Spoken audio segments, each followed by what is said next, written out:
All right, guys, today's lesson's all about the art of great rhythm. In particular, what I'm going to dial into today is the transition, that change of direction, that violent disruption that so many of you have when you get to the first tee. You didn't have it on the range, but you got it on the first tee. I know who you are. So what we've got to do here is we've got to understand that the change in direction is incredibly important first and foremost. Tension, the silent killer that I see from just about every golfer I look at, causes all sorts of problems. Wrists, elbows, shoulders completely locked up. Everyone from that position defers to their body. Most people transition spin when they change direction, which simply means they get their right hip and shoulder moving out towards the ball way too early. The arms, of course, have got no choice but to follow. And there's no speed, guys. There's a lot of force, but there's no speed because the hands and the arms are what create the speed in the golf swing. Ultimately, it's your hands and arms that deliver the message. So what we need to do here is we need to understand that, first of all, the joints of your wrists, arms, and shoulders need to remain relaxed. If you're going to have great rhythm, you have to remain relaxed. That's the first thing you want to do. So when I set up to a golf ball, I'm always in motion. Keep your feet in motion, keep your legs in motion, keep your hands in motion. It's going to set you off to a really good start. The last thing you want to do is get really static over the golf ball. There's no way you're going to produce an athletic motion doing that. Good golfers swing the golf club. They allow the golf ball to get in the way. It's incidental. It just gets in the way of their golf swing. Recreational golfers tend to hit at the ball from the top of the backswing. Essentially, they make their ball the target. They get to the top, and then there's a violent disruption. You can see the arms tightening as they approach impact, pulling their arms towards them. My golf swing doesn't feel any different to when I'm literally throwing something. I'm holding onto the grip because I don't want to let go of the club, but that's what I feel like I'm doing. I'm literally allowing the club to almost come out of my hands as I swing through the golf ball. That's how relaxed I am. You'd be amazed how much speed you're going to create through impact when you articulate your wrists by relaxing your wrists. Most people, you can't believe how much tension they have. They're holding on, they're steering, they're controlling. We've got to learn to let that go. That's the first thing I want you to understand. So when I see great golfers, what I see is a sense of timing. Everybody that plays really good golf understands this. And again, you don't hear great golfers talking about their rhythm, but you might hear them talking about their sequence, the sequence of the downswing. Well, rhythm is timing, and timing is sequence. So they're very much related. So when I go to the top of my backswing, I know that I want my arms swinging down in front of my body. I don't want my arms behind my body because now I'm out of sequence. That's bad timing, okay?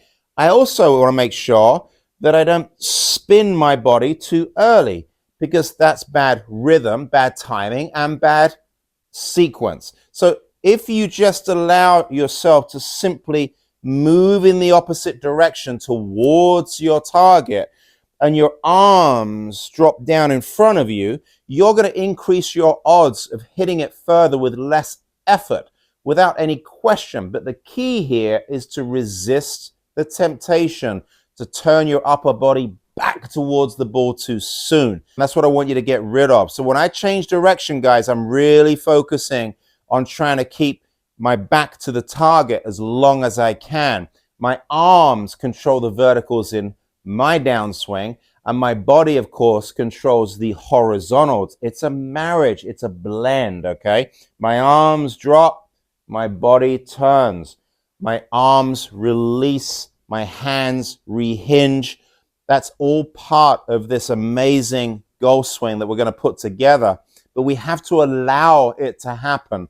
And when we're hitting at the golf ball with excessive tension, it simply never happens. We all have a better swing within us. I really believe you don't need 3, 4, 5 swing thoughts. What you need to understand is that if you want the best version of you when you're standing on that tee, you have to make golf swings. You cannot be hitting at the golf ball. It's unbelievable how smooth these guys swing. And they're creating tremendous amount of speed. But again, it's smooth, okay? It's what I like to call oily. What they don't do is hit and stop and jump. So I hope that helps. Transition, keep the back to the target, arms drop, allow the club to swing through, allow your body to respond to the swinging motion of your arms. That's a feel, guys. That's a feel, not a reel. So what we want to do here is we want to swing the arms as freely as possible. Look at me, I'm staring at you. I'm not turning my body through. There's my throw feeling right there. I'll go face on, same thing. Arms drop, club releases. There it is. You see me jumping forward or out of my posture there. You see me early extending, bringing my pelvis towards the golf ball. I got all the space in the world. I got everything I need. And the irony of it is I'm not trying to turn my body in a different way to accommodate that. All I'm doing is keeping my body quiet, keeping my back to the target, keeping my right hip back, okay? Little glide. Look at my arms. They're dropping down in front of me. So the arms drop. There's the club releasing. Right in here, look, I'm just going to allow my body, boop, and here we go. And there's my follow through. So my arms feel like they're employing my body, guys. There's my release right there, okay? I'm not dragging the handle. I'm not scooping. I'm not flipping. I'm doing none of that. What I'm doing is I'm simply allowing the golf club to change direction down in here. Butt end of the club's pointing back towards me. All right, I'm not dragging the club to the left of me. You don't want to do all that nonsense, especially if you're already slicing. How is turning your body faster and harder going to help you stop slicing? It's actually going to make it a lot worse. So get your arms relaxed. Get the club head swinging with a sense of rhythm. Take the ball out of the picture. You're just looking at it. You're not hitting at it. Very, very different. So let's go ahead and make a nice smooth golf swing. Keep my back to the target. Allow my arms to employ my body. And let's work on some really good rhythm. Off we go. Felt absolutely no tension there in my arms. Nothing better than swinging that freely. Get out there this weekend. Work on great rhythm. Don't force the club down. There's no hurry to change direction. You're just swinging and letting the ball get in the way. This one was a real simple one, guys. Get to work. We'll talk to you next time.